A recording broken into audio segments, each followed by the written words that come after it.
Beautiful. Ngayon ko lang napansin na money flower pala siya. Diba? Flower ni Madam. Bakit ba? Bakit hindi siya Kahapon ko pa tinitignan to. Akala ko, hindi ko napansin. Pera pala. Ayan oh. $20, $100, $50, and 100. Ang ganda siya. Ayan.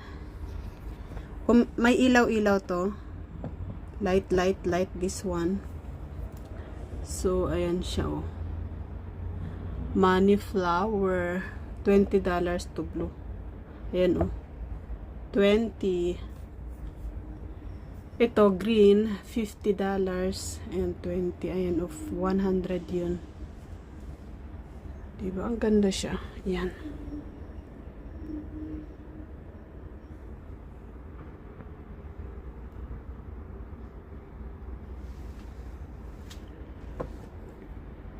Ayan, diba?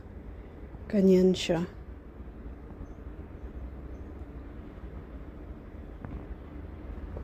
Hindi mo siya makakalata na pera.